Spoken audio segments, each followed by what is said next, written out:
Kamar Kos dengan Dia Season 2, Harga Sebuah Keheningan, bab yang dihapus.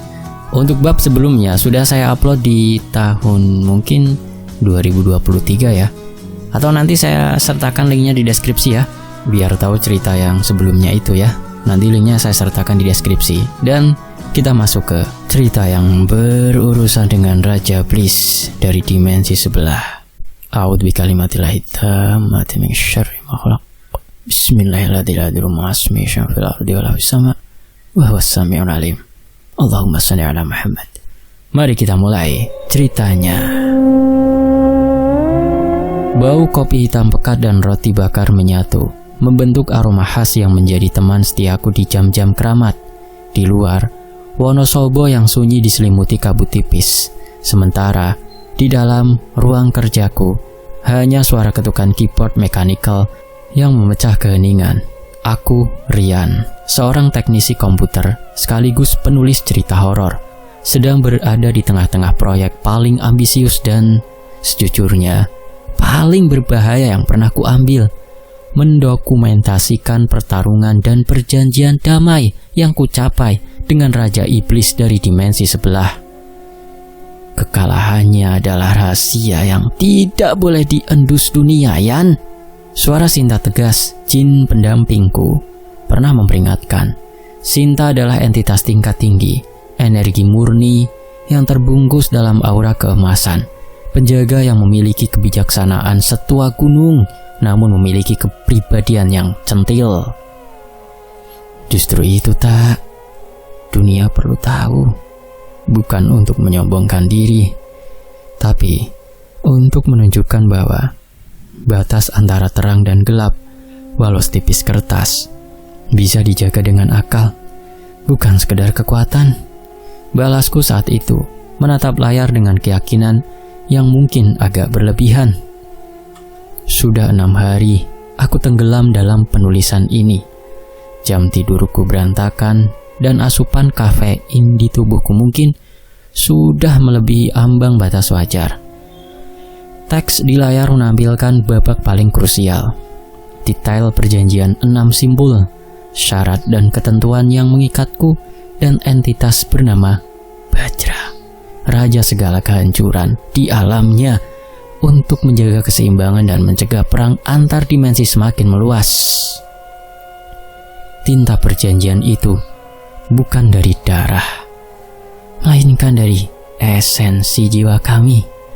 Tanda tanganku adalah lambang bintang segi 6 yang dibubuhi darah dari telapak tangan kiri. Sementara Bajra menggunakan simbol kabalistik yang terbalik, menyekelnya dengan hembusan nafas yang berbau belerang dan keputusasaan. Satu saja melanggar, desisnya. Suaranya menggetarkan inti jiwaku. Maka bukan hanya dunia ini, tapi seluruh dimensi akan menjadi abu. Kau, Rian, akan bertanggung jawab atas kehancuran yang tak terperikan. Aku menatap mata merahnya yang berkoar, mata yang menyimpan kesombongan tak terbatas, namun kini dipaksa untuk mengakui batas kekuatannya setelah pertarungan yang hampir merenggut nyawaku dan rekan-rekanku saat itu. Walau salah satu jin pendampingku yang lain bernama Aruna meregang nyawa dalam pertarungan sebelumnya. Aku akan menepati janjiku. Sekarang, pergilah. Tangan kananku mengetik dengan cepat, mengukir kata demi kata, membawa kembali memori akan hawa dingin yang mencekam, rasa sakit menusuk yang bahkan tak bisa digambarkan kata-kata, dan yang paling utama, energi kolosal dari Bajra. Tiba-tiba, udara di ruang kerjaku terasa tebal. Ini bukan dinginnya malam Wonosobo. Ini adalah dingin yang menusuk sumsum. Dingin yang membawa serta aroma busuk dari sesuatu yang seharusnya tidak berada di dunia manusia. Kepalaku terasa berdengung, seperti ada frekuensi rendah yang menekan gendang telinga. Aku berhenti mengetik. Jantungku berdebar tidak wajar. Bukan karena takut. Aku sudah terlalu sering berhadapan dengan hal-hal di luar nalar. Tapi kali ini rasanya familiar. Rasa ini, aura Bajra, Ini adalah gelombang energi yang pernah kurasakan saat aku berdiri berhadapan dengannya di tengah ritual penyegelan. Itu seperti guntur yang terpendam, getaran kosmik yang tak mungkin salah. Sudah mulai. Sebuah bisikan halus namun tegas terdengar di telingaku. Itu Sinta. Aku mematikan monitor sebentar, membiarkan layar kembali menjadi cermin gelap yang memantulkan wajahku yang lelah. Aku tahu tak, dia sensitif.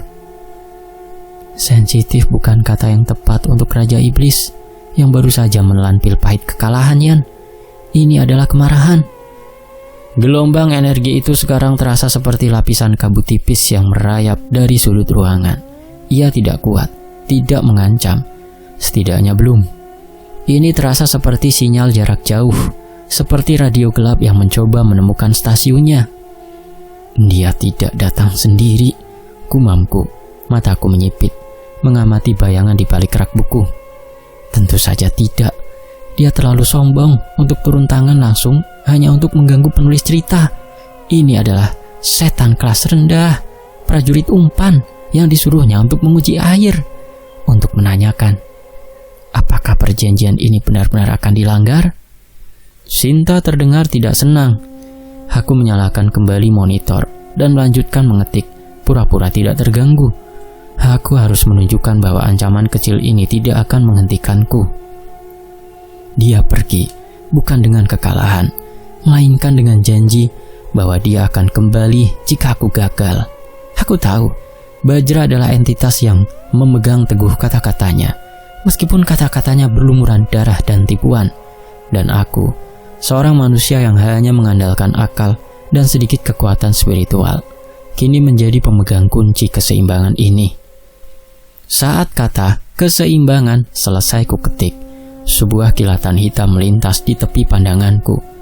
Sebuah kursi di pojok ruangan berderit, seolah ada yang baru saja duduk di sana. Aku tidak melihat wujud, hanya merasakan beratnya kekosongan, seperti lubang gelap yang menyerap cahaya dan kehangatan. Menarik, kataku pelan, membiarkan bibirku membentuk senyum tipis. Dia mengirim hantu yang terbuat dari negativitas murni. Jangan anggap remeh, Yan. Energi kolektif mereka bisa melemahkanmu, merusak konsentrasimu, dan yang terpenting, itu akan memperkuat sinyal Bajra. Ini adalah perang psikologis, Sinta memperingatkan.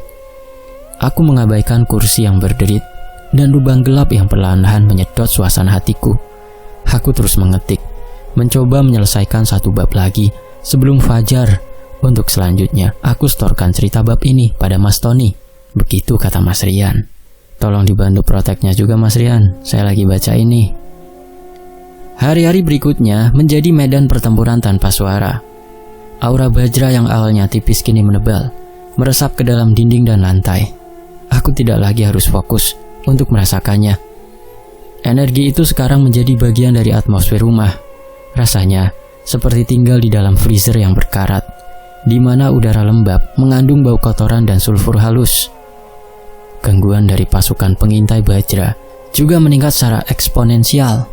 Mereka tidak menyerang fisik, melainkan secara periferal, di sudut mata, di ambang pendengaran, di batas kesadaran.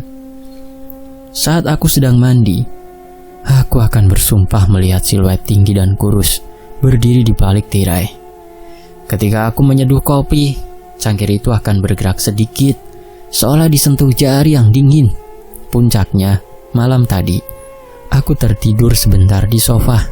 Aku terbangun oleh bisikan kolektif di telingaku. Hentikan, jangan tulis. Aib, kami lihat kau, Rian. Bisikan itu bukan dalam bahasa manusia, melainkan suara-suara sumbang yang diucapkan dalam bahasa malam, bahasa yang hanya dipahami oleh para jin dan iblis. Mereka menyerupai dengungan lebah yang terperangkap dalam toples, sangat menjengkelkan dan memabukkan. Aku tahu, ini adalah upaya sistematis untuk menghancurkan fokusku, untuk merobek lapisan ketenangan yang kubutuhkan untuk menulis dengan jernih. Mereka ingin aku berhenti karena kelelahan, bukan karena paksaan. Ini sudah tidak wajar, Yan, kata Sinta. saat kami berada di dapur, di mana semua perkakas logam tampak sedikit bergetar. Dia mengirimkan lebih banyak tentara pikiran.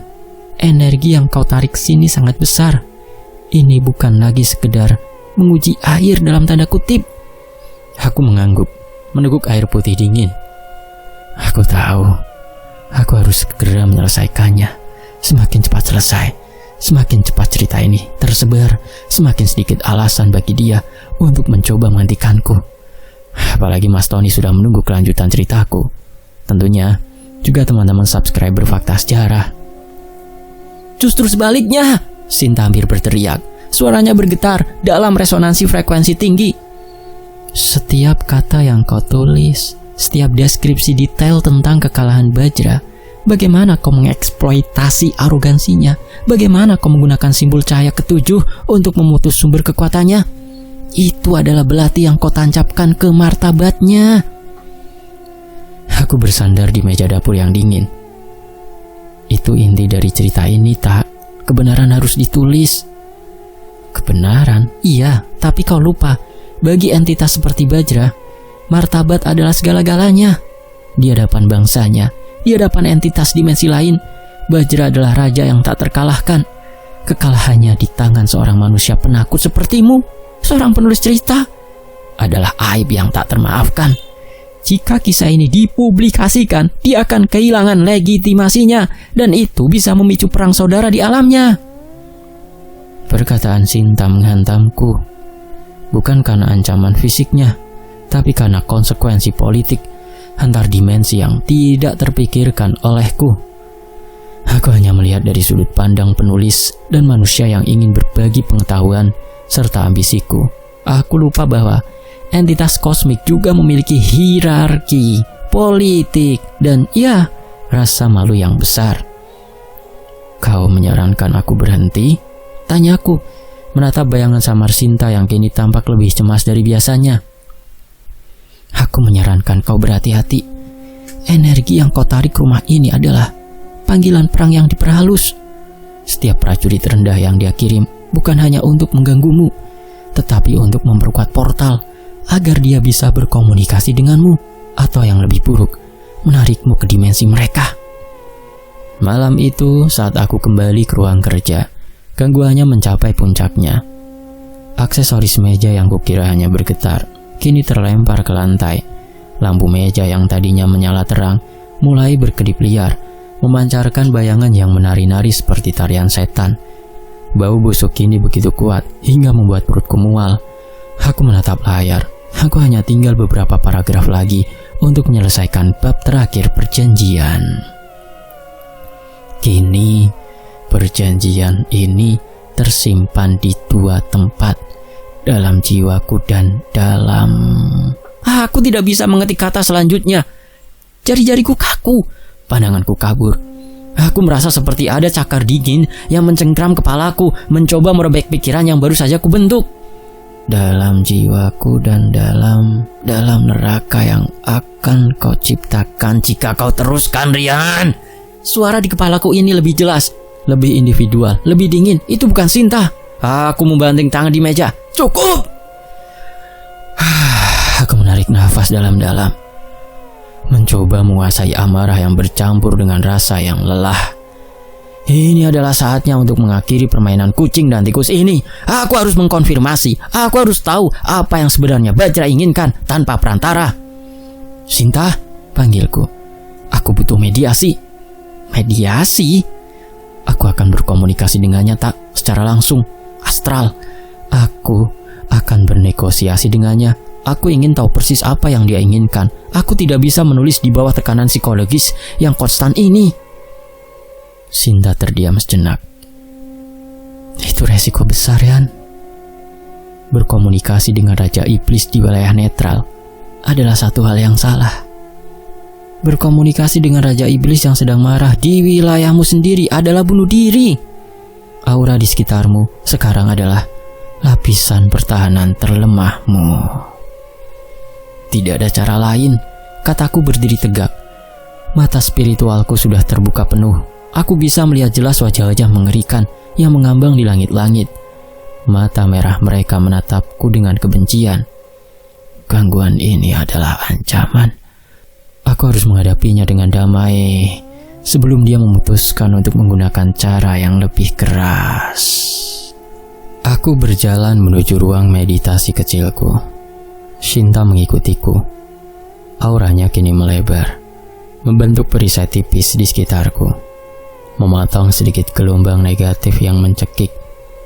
Baiklah, tapi ingat Yan, jangan biarkan dia melihat kelemahanmu. Dan yang paling penting, jangan pernah sekalipun mengatakan bahwa kau akan berhenti hanya karena dia menyuruhmu. Itu akan memberinya kekuatan tak terbatas atas dirimu. Aku mengangguk, mata terpejam. Aku duduk bersila di atas bantal meditasi. Aku menarik nafas, perlahan-lahan mengabaikan udara busuk yang memenuhi paru-paruku. Fokus. Proses komunikasi astral adalah pelepasan kesadaran dari tubuh fisik.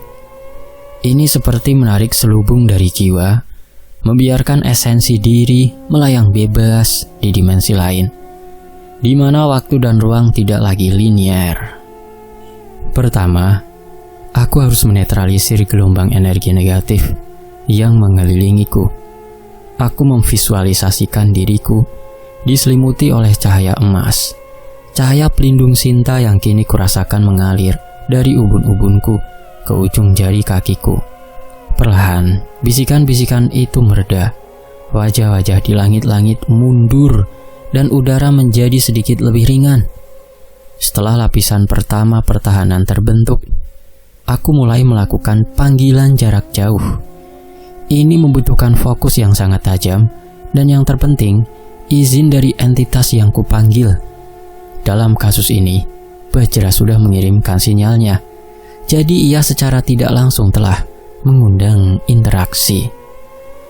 Aku memanggil nama esensialnya, nama yang kuperoleh saat kami melakukan perjanjian.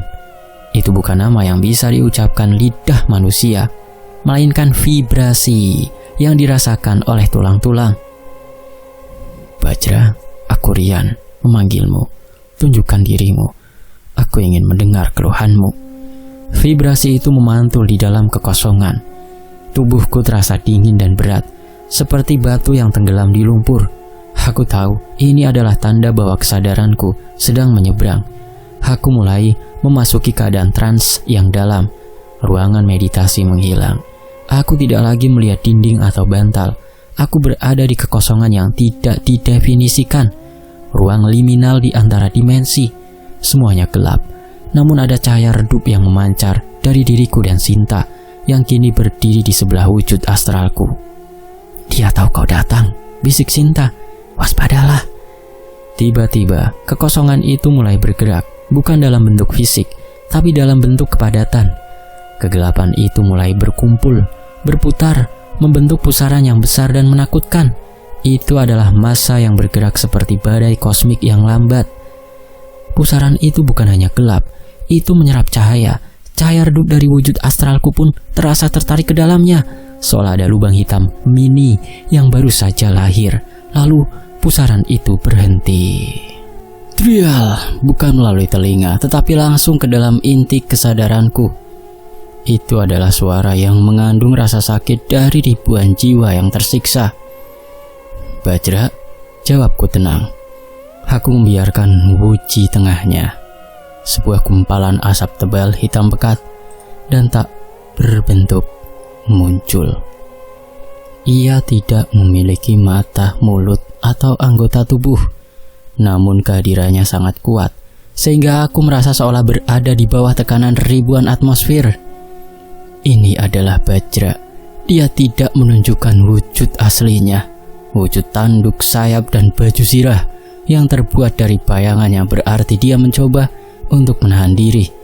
Namun esensi kemarahannya terpancar melalui asap itu. Penulis kecil.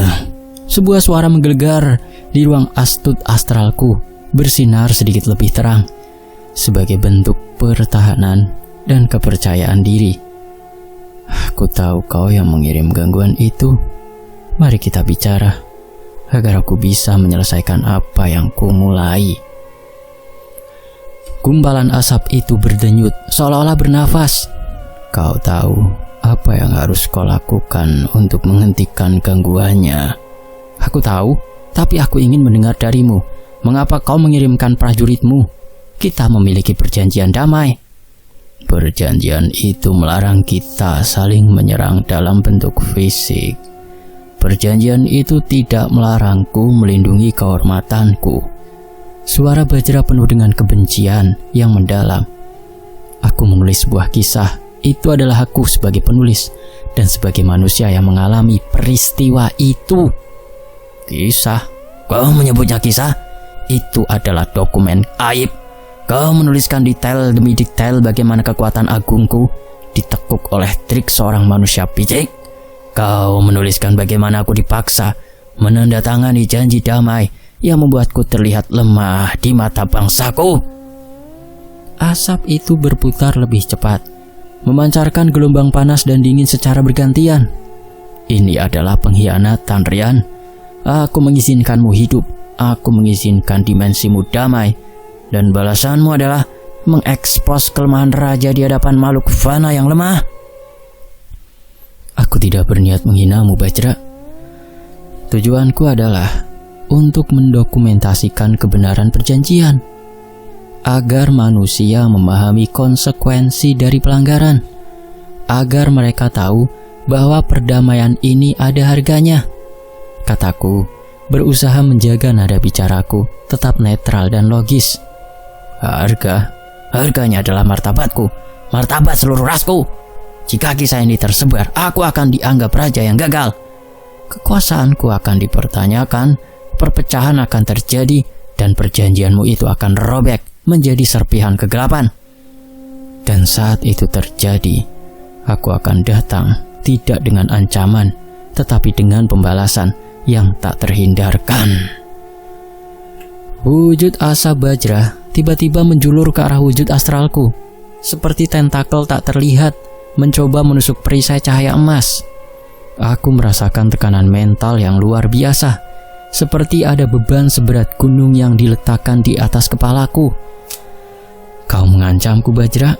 Itu melanggar semangat perjanjian. Ucapku, nafasku sedikit tercekat. Aku tidak mengancam. Aku memberitahu konsekuensi dari tindakanmu. Hentikan tulisan ini, Rian. Hancurkan naskahnya. Hapus dari ingatanmu. Jika kau ingin hidup damai, lupakan bahwa kau pernah mengalahkanku.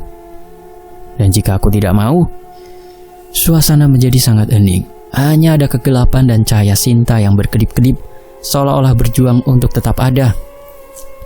Maka bersiaplah untuk perang yang lebih dahsyat dibanding sebelumnya. Dan kupastikan semua yang berada di pihakmu seperti adik dari pendampingmu itu.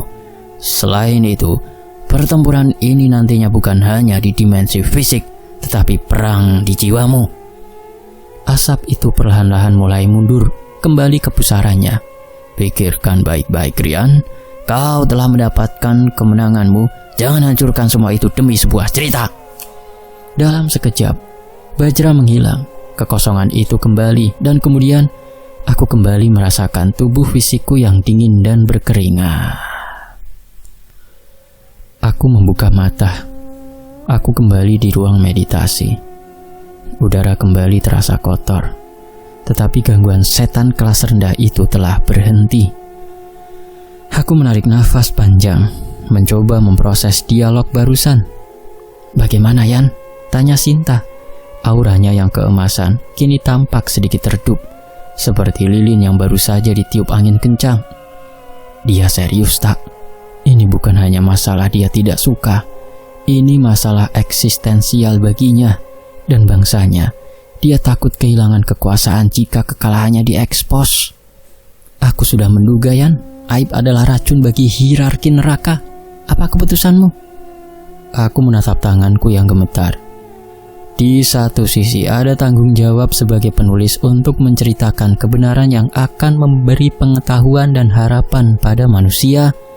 Di sisi lain, ada tanggung jawab yang lebih besar untuk menjaga perdamaian antar dimensi yang bisa hancur hanya karena rasa sakit hati seorang raja iblis. Aku harus menimbang ini dengan sangat hati-hati. Tak, keamanan dunia dipertaruhkan. Sebuah cerita melawan perdamaian dunia. Aku bangkit, berjalan kembali ke ruang kerjaku. Monitor yang tadinya gelap, kini menampilkan naskah terakhir yang kutulis. Kini perjanjian ini tersimpan di 2 tempat, dalam jiwaku dan dalam... Naskah itu menungguku untuk diselesaikan. Apakah aku akan mengetikkan kata sebuah cerita dan memicu perang, ataukah aku akan menekan tombol delete dan mengubur kebenaran demi kedamaian yang rapuh? Apa pendapatmu, Sinta? Aku bertanya, menoleh pada Sinta yang berdiri di ambang pintu. Auranya memancarkan ketenangan yang menghibur. Aku sudah mematikan komputer dan duduk di sofa ruang tamu. Tubuhku terasa lemas setelah komunikasi astral yang intens dengan Barja. Sinta materialisasi, tidak dalam wujudnya yang biasa, melainkan seperti bayangan keemasan yang lebih padat. Pendapatku tidak berubah, Rian. Martabat adalah benteng terakhir yang dijaga Bajra. Dia sudah dikalahkan dan dipaksa damai. Itu sudah cukup melukai egonya yang setinggi langit lapis ke-7. Jika kau mempublikasikan cara dia jatuh, kau sama saja menyerukan pemberontakan di negerinya. Dan jika ia kehilangan takhta, janji damai itu tidak berlaku lagi. Karena yang menandatanganinya bukan lagi raja. Aku menghela nafas, mengusap wajahku yang dingin. Kau benar. Ini bukan sekedar cerita horor. Ini adalah pemicu perang selanjutnya. Tapi sudah ada yang terlanjur kubuat. Apa maksudmu, Yan? Tanya Sinta. Nada suaranya berubah tajam. Aku sudah mengirimkan beberapa bab kepada Mas Tony, kataku. Suara pelan penuh penyesalan. Kau tahu, Mas Tony yang biasa membawakan cerita hororku di kanal YouTube-nya, aku mengirimkannya 4 hari lalu. Dia bilang akan mulai produksi dan mungkin akan tayang dalam waktu dekat.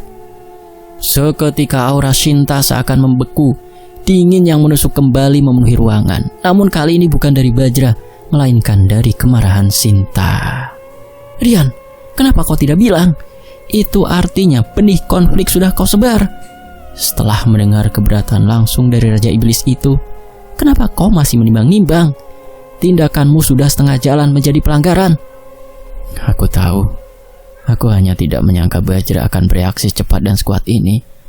Aku mengira dia hanya akan mengirim ghosting klasteri untuk menakut-nakutiku, bukan langsung berkomunikasi dan mengirimkan gelombang energi sejauh ini. Aku membela diri, walau sadar sepenuhnya bahwa aku telah ceroboh. Aku harus bicara dengan seseorang yang memiliki pandangan lebih luas, seseorang yang terlibat langsung dalam perjanjian itu.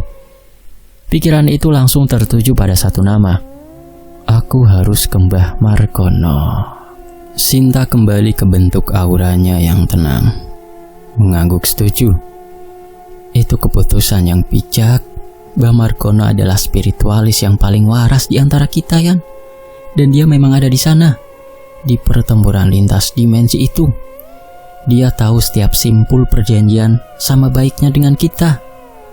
1 jam kemudian, motorku melaju perlahan menembus pekatnya malam, menuju rumah Mbah Margono.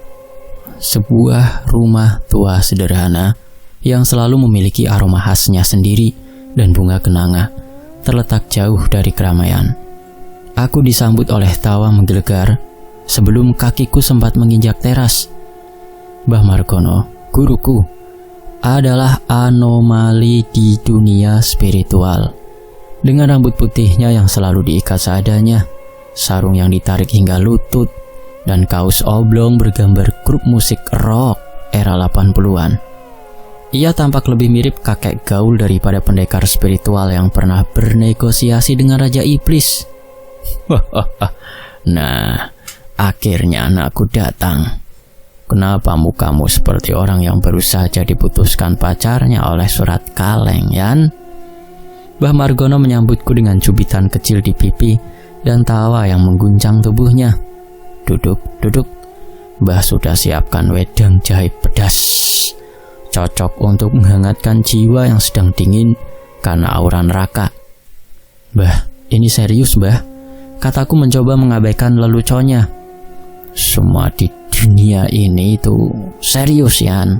Tertawa pun serius, karena harus menguras tenaga, balasnya sambil menyajikan 2 cangkir wedang jahe. Nah, ceritakan, aura yang kau bawa ini lebih pekat dari kabut Wonosobo hari ini. Sudah lama saya tidak merasakan baunya Raja Bajra. Aku langsung menceritakan segalanya. Proyek penulisan, detail cerita tentang kekalahan Bajra. Mbah Margono mengangguk mengiyakan setiap detailnya, seolah sedang mendengarkan ulang laporan perang lama, peningkatan gangguan, dan komunikasi astralku dengan Bajra yang kini marah. Bajra, dia bilang itu aib. Dia keberatan jika kekalahannya diekspos di dunia manusia, Mbah. Dan saya sudah terlanjur mengirim beberapa bab ke Mas Tony untuk dibacakan di channel YouTube-nya, Mbah. Ujarku dengan suara tertahan, menyesap wedang jahe yang sedikit meredakan dingin di dadaku. Mbah Margono diam, tawanya menghilang, senyum isengnya luntur, meninggalkan raut wajah tua yang sangat serius. Membuatku sadar betapa jarang ekspresi ini muncul. Ia mengambil nafas panjang, mata sipitnya menatap jauh, seolah melihat kembali medan pertempuran bertahun-tahun lalu. Bajra, Mbah Margono memulai. Suaranya kini berat dan penuh resonansi. Anakku, Mbah rasa kamu lupa satu hal tentang entitas dimensi sebelah yang bergelar raja. Apa, Mbah? Mereka itu ibarat politikus paling bengis. Mereka hidup dari kepercayaan dan kekuasaan yang mereka pancarkan. Saat kita, saya, kamu, dan Damar waktu itu berhasil memojokkannya dan memaksanya menandatangani perjanjian 6 simpul, itu bukan karena kita lebih kuat darinya. Itu karena kita berhasil menelanjangi kerentanannya. Kekalahan itu adalah cacat di dalam esensinya. Ia meletakkan cangkirnya dengan hati-hati. Bayangkan, Rian, kekalahan itu terjadi di depan pasukannya, di tengah 1000 mata dimensi lain. Dia dipaksa duduk pada manusia. Itu bukan hanya aib bagi dia, itu aib bagi seluruh bangsanya.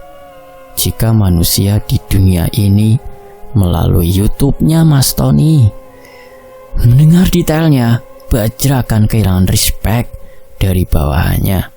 Dan yang lebih berbahaya, ia akan kehilangan wibawa di mata musuh-musuh bebuyutannya di dimensi lain. Jadi, Mbah setuju bahwa saya harus berhenti, Mbah? Mbah Margono mengangguk pelan. Tatapan matanya menusuk. Tidak hanya setuju, Mbah memerintahkan kamu berhentian. Tapi Mbah, perdamaian ini kita perjuangkan, bukankah menceritakan kebenarannya adalah bagian dari tanggung jawab kita agar manusia waspada dan menjaga kedamaian ini? Kebenaran punya waktunya sendiri, Leh. Jika kebenaran itu kita ungkap sekarang, saat Bajra masih menjabat dan menyimpan dendam kesumat, apalagi setelah perjanjian, maka kebenaran itu akan menjadi pemantik bom. Kita tidak mau itu. Perjanjian kita adalah tentang keseimbangan. Dan saat ini, keseimbangan itu hanya bisa dijaga dengan keheningan. Mbah Margono tiba-tiba tersenyum tipis, walau matanya tetap serius. Lagi pula, Bajra sudah kirim sinyal. Dia menggunakan cara halus karena dia terikat perjanjian. Jika kamu terus menulis, dia akan merasa terpojok. Dan Raja Iblis yang terpojok tidak akan lagi peduli dengan perjanjian. Dia akan mencari celah legalitas astral untuk menghancurkanmu dan mengecapmu sebagai pelanggar perjanjian pertama. Celaka, gumamku. Sudah saya kirim ke Mas Tony. Mbah Margono mengusap dagunya. Nah, ini masalahnya. YouTube channel itu ibarat suara trompet yang bisa didengar ribuan, bahkan jutaan jiwa. Jika sudah diunggah, mustahil ditarik semua. Bahkan jika kita meminta Mas Tony menghapusnya, energi dari cerita itu sudah menyebar, Yan. Ia bangkit dan berjalan ke jendela. Di luar, suara jangkrik mulai merayap. Yang perlu kita lakukan sekarang adalah memblokir Bajra, menghentikan tulisanmu, dan meyakinkannya bahwa niatmu hanya untuk mendokumentasikan, bukan mempermalukan. Tapi kita tidak punya banyak waktu. Setiap jam yang berlalu adalah waktu bagi Mas Tony untuk menekan tombol upload. Mbah Margono berbalik menatapku. Matanya kini memancarkan api samar. Rian, Bajra tidak akan berhenti hanya dengan gangguan fisik. Jika kamu nekat melanjutkan, dia akan beralih ke cara yang jauh lebih pribadi dan mengerikan. Dia akan menyerang sumber kekuatanmu, jiwamu, ketenanganmu, bahkan orang-orang terdekatmu. Ini adalah perang di atas kertas yang harus segera kita hentikan. Jadi langkah pertama, tanyaku merasakan ketegangan di bahuku semakin mencekik. Langkah pertama, kata Mbah Margono. Kami tersenyum kecil, tetapi kini senyum itu lebih terasa dingin daripada lucu. Adalah menelpon Mas Tony dan memohon padanya agar tidak mengunggah cerita itu. Katakan apapun, sakit, dirasuki, apapun, Yan. Lalu kita bermeditasi bersama. Kita kirimkan pesan langsung ke Bajra. Kita minta dia menahan diri sambil kamu menghancurkan naskahmu. Tunjukkan kepadanya bahwa kamu memilih perdamaian di atas martabat penulis. Aku segera meraih ponselku. Tanganku gemetar saat mencari kontak Mas Tony. Aku harus segera melakukannya. Aku bisa merasakan, bahkan dari jarak ini, aura Bajra mulai menggeliat lagi. Kali ini lebih dekat, lebih lapar, seolah dia sudah mengendus bahwa beberapa bab sudah dilepaskan ke dunia. Tiba-tiba, ponselku berdering. Bukan Mas Tony, itu adalah nomor tak dikenal. Aku menatap layar. Angkat, bisik Sinta. Angkat, kata Mbah Margono dengan suara yang sangat tenang. Dengan hati-hati aku menekan tombol jawab. Suara di seberang sana sangat pelan, berderak seperti pasir yang diinjak. Rian, selamat. Naskahmu sangat bagus. Itu bukan suara manusia. Itu adalah suara yang telah terdistorsi oleh kebencian di dimensi lain. Aku langsung mengenali frekuensi rendah yang menekan gendang telingaku. Itu adalah salah satu prajurit Bajra yang kini telah berevolusi dari sekedar pengganggu menjadi agen komunikasi. Siapa ini? Desisku. Kami yang akan menyebarkan kebenaran yang kau tulis. Raja kami butuh aib ini agar dia bisa memulai lagi. Tiba-tiba sambungan terputus. Aku menatap ponselku dengan ngeri. Mbah, itu tadi, itu bukan ancaman agar aku berhenti. Itu persetujuan. Apa maksudmu, Yan? Tanya Mbah Margono. Dia bilang, Raja butuh aib ini agar dia bisa memulai lagi, Mbah. Apa Bajra berpikir bahwa jika kekalahannya diekspos, dia akan memiliki alasan yang sah secara astral untuk memutus perjanjian dan menyatakan perang? Wajah Mbah Margono pucat.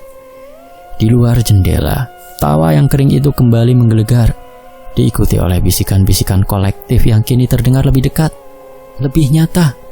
Mereka mengepung rumah Mbah Margono, menembus perisai energi yang dipancarkan oleh guruku dan Sinta. Bajra tidak hanya mengirim gangguan, ia mengirim saksi-saksi untuk memantau pelanggaran perjanjian. Bajra telah mengubah permainannya, Rian. Desis Mbah Margono. Dia menjebakmu. Dia tahu kita tidak akan membiarkan perang terjadi. Dia memaksamu untuk memilih perang atau mundur total. Aku melihat ponsel di genggamanku, di mana kontak Mas Tony masih terpampang, menunggu untuk dihubungi. Aku bisa menelpon, mohon dan mungkin berhasil menunda unggahan cerita itu. Tetapi bahkan jika Mas Tony setuju untuk menunda, masalah dasarnya tetap ada. Naskah itu masih eksis dan Bajra tahu aku akan melanjutkannya nanti. Keputusanku harus final. Aku menarik nafas dalam-dalam, mengabaikan udara busuk yang terasa semakin kental. Aku menatap Mbah Margono, mencari kekuatan di balik kerutan-kerutan dan tatapan seriusnya. Aku akan menghentikannya, Mbah, kataku tegas. Mematikan telepon sebelum sempat menghubungi Mas Tony. Kita harus menunjukkan kepada Bajra sekarang juga bahwa aku tidak akan melangkah lebih jauh. Aku akan mengorbankan cerita ini demi menjaga perjanjian. Itu adalah pilihan yang benar dan satu-satunya, Yan, sahut Mbah Margono, kini kembali fokus. Kita tidak punya waktu untuk negosiasi panjang. Kita kirimkan keputusanmu secara langsung, cepat. Kita butuh koneksi astral yang paling kuat. Kita akan bermeditasi dan aku akan menggunakan auraku sebagai medali emas, sebagai penjamin keputusanmu. Aku dan Mbah Margono segera duduk bersila, berhadapan. Sinta berdiri di belakangku. Auranya kini melebar, menyerap, dan memurnikan energi negatif yang mencoba menyentuh kami. Tutup matamu, Rian. Jangan fokus pada kekalahan yang sudah terlanjur kau kirim ke Mas Tony. Fokus pada niatmu, kirimkan ke inti keberadaan Bajra. Perintah Mbah Margono. Matanya terpejam dan aura putihnya mulai memancar, berbenturan dengan energi gelap di luar. Aku memejamkan mata. Sekali lagi, aku melepaskan wujud astralku. Kali ini, aku tidak memanggil. Aku menuntut untuk didengar. Di kekosongan tanpa batas itu, aku melihat gumpalan asap Bajra. Wujud yang tidak berbentuk, namun penuh intimidasi. Masih berada di kejauhan, seolah menunggu dengan angkuh. Dan di antara aku dan Bajra, aku melihat puluhan bayangan kecil yang berputar-putar seperti lalat yang membawa pesan. Pasukan Bajra. Aku membiarkan cahaya emasku dan aura putih Mbah Margono bersinar kuat. Bajra! Teriakku, suaraku bergema di dimensi ketiadaan. Aku Rian, yang menandatangani perjanjian 6 simpul denganmu, menyatakan keputusanku. Bayangan-bayangan kecil itu berhenti berputar. Gumpalan asap Bajra berdenyut. Aku mengetahui strategimu. Aku tahu kau ingin menggunakan ceritaku sebagai pembenaran untuk membatalkan perjanjian. Aku mengetahui niatmu untuk menggunakan kebanggaanmu yang terluka sebagai senjata untuk menyatakan perang. Aku mengambil nafas dalam-dalam, merasakan energi Bajra yang mencoba menguasai pikiranku. Aku memilih perdamaian. Aku memilih untuk menjaga keseimbangan. Oleh karena itu, aku memutuskan, aku akan menghentikan seluruh penulisan kisah kekalahanmu. Aku akan menghancurkan naskah yang tersisa, dan aku akan mengubur pengalaman itu di dalam diriku. Kau tidak akan mendapatkan martir yang kau cari. Kau tidak akan mendapatkan alasan perang yang kau inginkan. Bayangan-bayangan itu mulai bergetar. Gumpalan asap Bajra tampak diam, seolah terkejut dengan keputusan yang sangat tiba-tiba dan tegas ini.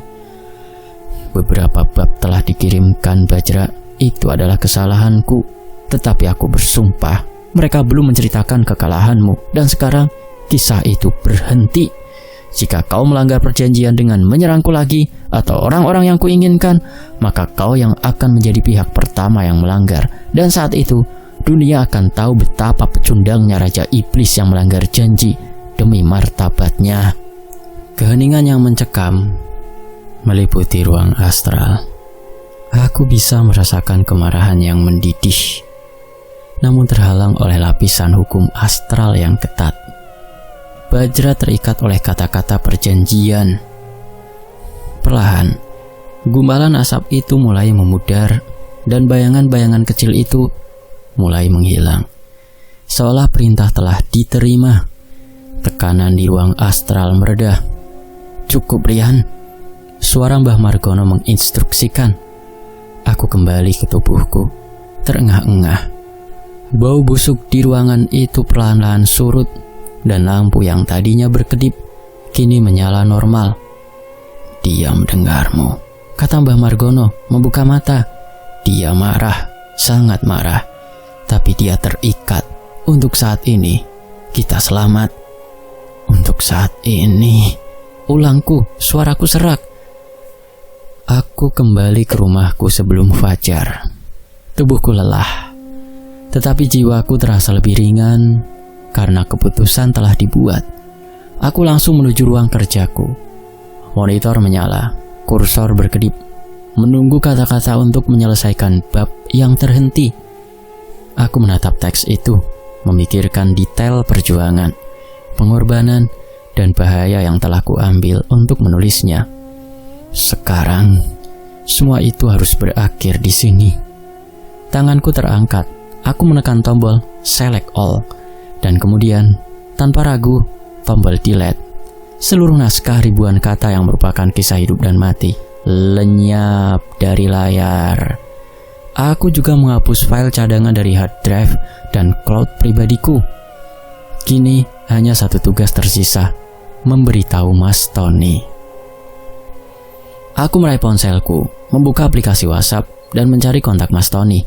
Aku harus memberinya alasan yang logis, tanpa menyebut bajra, perjanjian, atau ancaman antar dimensi. Aku mengetik, "Mas, maaf banget, aku gak bisa lanjutin cerita yang kemarin aku kirim. Untuk saat ini mungkin belum bisa melanjutkan cerita tersebut. Tapi ada suatu sebab yang benar-benar tidak bisa aku ceritakan atau jelaskan saat ini. Ini mendesak dan sangat pribadi. Nanti aku akan kirim cerita horor yang baru, yang lebih aman." Aku menekan tombol Send. Tanda centang ganda biru muncul hampir seketika yang berarti Mas Tony sudah membacanya. Selama beberapa menit, ponselku sunyi. Kemudian tanda Mas Tony sedang mengetik muncul. Jantungku berdebar tak karuan. Akan ada protes, akan ada pertanyaan. Tapi itu lebih baik daripada memicu perang. Aku menunggu. Ting! Sebuah pesan masuk. "Waduh, Den Mas Rian, kenapa mendadak? Padahal saya sudah siap upload loh Mas." "Ya sudah, tidak apa-apa. Kalau memang ada sebab yang tidak bisa diceritakan, saya mengerti Mas Rian. Sebagai teman dan tim, aku respect privasi panjenengan Den. Kasih tahu saja kalau sudah siap dengan naskah barunya ya Den. Santai." Aku membaca pesan itu berkali-kali. Rasa bersalah karena berbohong bercampur dengan kelegaan yang luar biasa. Mas Tony adalah orang baik, dan dia baru saja menyelamatkan dunia tanpa ia sadari. Aku membalasnya dengan ucapan terima kasih panjang. Aku meletakkan ponsel di meja. Aku telah membuat keputusan terberat dalam hidupku. Mengorbankan kebenaran dan kisah hidupku sendiri demi menjaga perdamaian. Aku menatap laptopku yang kini kosong. Naskahku telah terhapus, janji telah terkirim. Aku tahu secara spiritual, Bajra telah menerima pesanku. Dia marah, tapi untuk saat ini, dia terikat. Keheningan di ruangan itu seharusnya menenangkan, tetapi justru terasa berat, seperti tekanan yang ditahan oleh dinding tipis. Aku merasa seolah aku telah mengunci pintu, namun tahu betul bahwa makhluk di luar hanya butuh waktu untuk menemukan jendela yang terbuka. Rasa lelah fisik dan mental yang luar biasa membuatku tidak bisa tidur. Akhirnya, aku menyerah pada dorongan naluriah yang sering menghinggapi seorang penulis, memeriksa reaksi pembaca. Meskipun aku sudah meminta Mas Tony untuk menghapus filenya, aku ingat dia menyebut telah mengunggah beberapa part dan antusiasme penonton sangat tinggi. Aku membuka peramban web dan mengetikkan kanal YouTube Mas Tony. Mataku langsung tertuju pada video terbaru yang baru diunggah sekitar 10 jam lalu. Judulnya terpampang jelas, yang kini terasa menyakitkan. Sekamar Kos dengan Dia, Season 2. Itu adalah judul yang kuberikan untuk naskah awal, sebelum masuk ke inti pertempuran dengan Bajra. Part 1 ini hanya menceritakan latar belakang ancaman Bajra dan awal mula pemberangkatan ke dunia astral di mana Bajra berkuasa. Belum ada detail kekalahan Raja Iblis itu, tetapi sudah cukup untuk memancing rasa ingin tahu. Aku mematikan suara video dan langsung menggulir ke kolom komentar. Banyak komentar sudah masuk. Energi dari antusiasme penonton terasa begitu kuat, seolah-olah gema dari kegembiraan kolektif mereka menembus layar dan menampar wajahku. User Kopi Hitam. Gila, season 2 ini auranya beda banget sama yang pertama. Part 1 ini, aku baru pemanasan aja udah merinding. Gak sabar nungguin part 4 atau 5 pas Rian mulai baku hantam sama Raja Iblisnya. "Tolong Mas Tony, jangan lama-lama uploadnya." Lalu user pemburu senja, "Rian, tolong ceritakan detail bagaimana kamu bisa menjebak entitas kuat itu. Penasaran banget sama kelanjutannya." User paranormal milenial, "Lanjut terus Mas Tony, jangan kasih kendor, gas." User pecinta misteri, "Aku dengar-dengar pertempuran di season 2 ini adalah yang paling legendaris, melibatkan jin-jin pendamping tingkat tinggi dan ritual penyegelan yang gila. Tolong ceritakan semua detailnya Rian, jangan ada yang ditutup-tutupi." Setiap komentar terasa seperti tusukan kecil di hatiku. Mereka ingin kebenaran. Mereka menunggu detail eksploitasi yang kuperlukan untuk mengalahkan Bajra. Mereka menunggu kisah yang kini telah terkubur di dalam hard drive dan ingatanku. Dan Bajra di dimensi sana pasti merasakan getaran dari antusiasme ini. Dia pasti merasakan bahwa ceritanya sudah menjadi bola salju yang siap menggelinding. Perasaan terpojok yang kurasakan kembali mencekikku. Aku memilih perdamaian. Aku memilih untuk menjaga keseimbangan. Kalimat itu kini terasa seperti mantra pahit. Untuk menjaga perdamaian, aku harus membohongi ribuan orang yang mempercayaiku dan menanti ceritaku. Aku harus membiarkan mereka kecewa. Aku harus membiarkan kisah yang paling penting dalam hidupku ini tergantung di tengah udara tanpa penyelesaian. Aku memejamkan mata, merasakan hawa dingin yang mulai merayap lagi dari sudut ruangan. Meskipun aku sudah membuat perjanjian penghentian. "Tidak ada yang benar-benar selesai," bisik Sinta dalam keningan jiwaku. "Kau telah mencegah perang frontal Rian, tetapi kau kini hidup di bawah bayangan Bajra, selamanya terikat pada rahasia yang kau sembunyikan." Aku tahu Bajra akan menunggu. Dia akan mengawasi. Setiap kali aku merasa aman, setiap kali aku tergoda untuk menulis ending cerita itu, gelombang energi yang sama akan kembali datang, mengingatkanku pada harga dari kedamaian yang rapuh ini. Aku kini bukan hanya seorang spiritualis yang berjuang. Aku adalah seorang penulis yang dipaksa menjadi pemegang rahasia kosmik, dengan ribuan pembaca yang menuntut jawaban yang tak mungkin ku berikan. Tentu saja, cerita ini akan menjadi horor sejati, horor dari sebuah keheningan yang dipaksakan. Dan aku Rian menulis kisah ini untuk mengingatkanku bahwa perjanjian itu masih berlaku. Buat yang masih menunggu hasil akhir cerita Skamar Kos dengan dia season 2, mohon bersabar lebih lagi. Semoga di lain waktu bisa kutuliskan hingga tuntas. Ternyata ini ya alasan Mas Rian menghentikan season 2 Skamar Kos dengan dia itu. Semoga perlindungan yang sempurna dari Allah Subhanahu wa Ta'ala selalu turun melindungi seluruh keluarga Mas Rian dan juga saya tentunya. Amin. Dan juga teman-teman yang mendengarkan. Amin amin. Allahumma amin. Saya pamit undur diri. Wassalamualaikum warahmatullahi wabarakatuh. Alhamdulillahirabbil alamin. Allahumma sholli ala Muhammad.